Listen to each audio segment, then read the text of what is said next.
Greetings, tank enthusiasts. We've reached over 10,000 subscribers, and I'm incredibly grateful to each and every one of you for that. I appreciate everyone who has subscribed to my channel. Our next goal is 20,000 subscribers, and I'll be doing my best to reach that milestone as soon as possible. In celebration of hitting 10,000 subscribers, I'm organizing a new giveaway for you, so make sure to watch the entire video and don't skip ahead. I've decided to introduce a new segment for you called Mythbusters, where I'll be attempting to debunk various myths and theories in the game world of Tanks Blitz. You can also share your suggestions and questions in the comments, and there's a good chance I'll include them in the next installment, assuming you enjoy this segment. Today you'll find out if it's possible to detonate an enemy's ammo rack when they're out of shells, if you can set an enemy tank on fire underwater, what happens when you hit yourself with a missile in a Sheridan, whether it's possible to penetrate a mouse with a high explosive shell, and what happens if you try to squeeze a tank into an open compartment of a tank destroyer. All of this awaits you in this video. I hope you find it very interesting to watch. Without further ado, let's get started.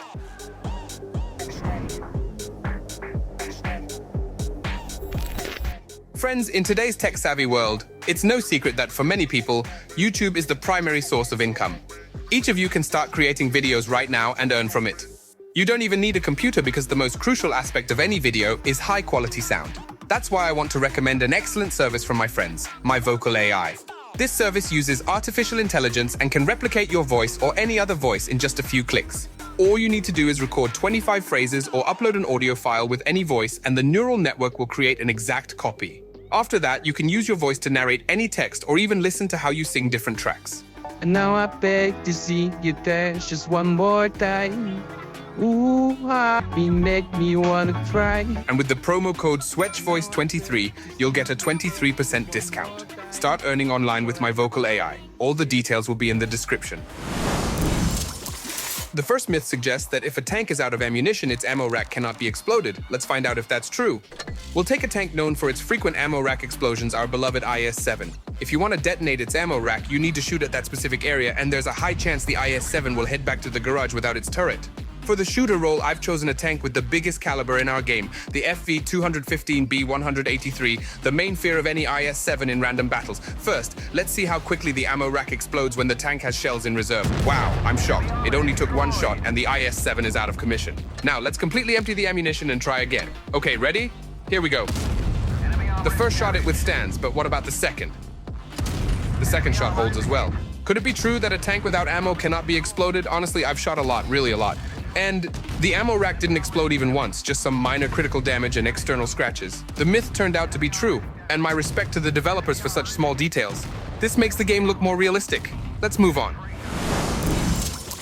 Another test for the realism of the game. Is it possible to set an enemy tank on fire when it's underwater?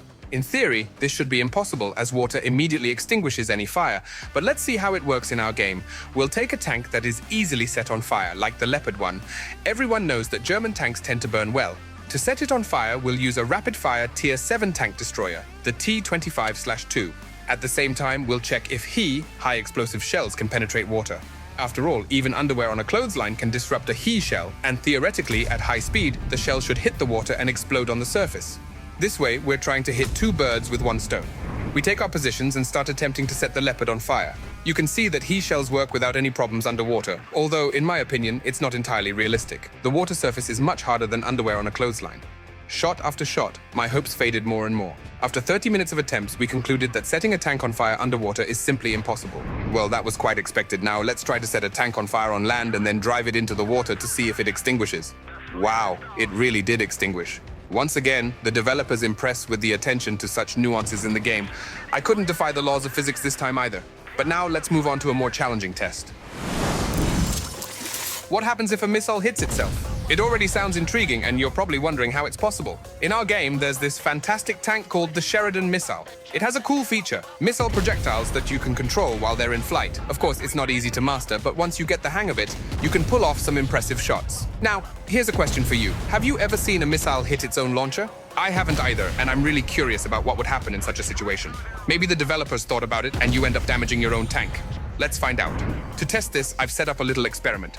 I'll shoot to the left and guide the missile towards an enemy tank. While it's flying, I'll drive up and position myself in front of it, so the missile will crash right into me. First attempt. And whoa, the missile just passed through my tank. Let's try it again. And once again, the same result. The missile simply goes through the tank and nothing happens. Of course, I could say the developers should have put more thought into it, but that might be asking for too much, I guess. Hey friends, as promised, I prepared a giveaway for the subscribers of my channel. There will be 3 prize positions in total. The grand prize is a premium tier 8 tank of your choice. You can see a variety of premium tanks on your screen and you're free to choose anyone you like. For the second and third places, there will be consolation prizes in the form of a 7-day premium account. To participate in the giveaway, all you need to do is subscribe to the channel, like this video, and comment with your in-game nickname, your account ID, the server you play on, and the tank you'd like to receive. The results of the giveaway will be announced in the next video, and the rewards will be credited to the winners, wishing you all the best of luck. Now, let's find out if it's possible to penetrate the mouse using high explosive shells on the KV-2. At first glance, it seems impossible, but let's give it a shot. As you can see, there are gray zones on the tank, but he shells can't seem to penetrate them. I tried hitting it everywhere, even inserting the gun into the texture, but I couldn't manage it. Suddenly it occurred to me that I hadn't checked underneath. As it turns out, the bottom is not as heavily armored as the hull and turret, making it possible to penetrate with the KV-2's HE shell. Of course, this situation rarely happens in battle, if ever. What surprised me even more is that you can easily penetrate the upper roof of the hull with high explosive shells as well. In such a position, you might encounter a mouse in random battles and surprise it with your high explosive shell. Task accomplished. And now let's move on to the most interesting part. What you came for in this video. Is it possible to fit a tank into the open hatch of a tank destroyer? As we know in our game, the turret doesn't have a physical model, unlike the hull. Now the question, is the hatch on the tank destroyer considered part of the hull? I assume you answered yes, and logically we can try to fit a tank in there, so let's give it a shot. In the game, there are 3 tank destroyers that could work for this experiment. Object 263, Nashorn, and this tank with an unpronounceable name. All these tanks have an open and large hatch, theoretically big enough to fit a tank. For the experiment, let's take the PZ-35T tank. It's the smallest tank I found on my account, and I think it has a chance to fit into the hatch. For convenience, I chose the Faust map. There's a spot where you can drop tanks directly into the hatch. Let's start with Nashorn. We position ourselves and jump. Didn't work. Let's try again. And it seems it doesn't fit there. Okay, let's take the tank with the complicated name and try again. Another failure. It seems it doesn't fit here either, although it didn't seem that way at first. All right, let's try with Object 263. It has the widest hatch among the 3. Ready? Let's go. Again, no success. Look at that. The tank gets stuck above the hatch in midair. This means the hatch has its own physical model, and fitting a tank into it is impossible. Too bad. I really wanted to carry that little guy in my cargo hold, but apparently it's not meant to be. I don't know about you, but I'm a bit disappointed that we couldn't fit the tank into the tank destroyer. But it's okay. The episode turned out interesting in my opinion. If you want to see more of this series, write your questions and suggestions in the comments. I always read every comment, and if your idea seems interesting to me, it will be implemented in the next part. Now, I want to thank you once again for 10,000 subscribers and for watching this video. Good luck to everyone. Goodbye for now.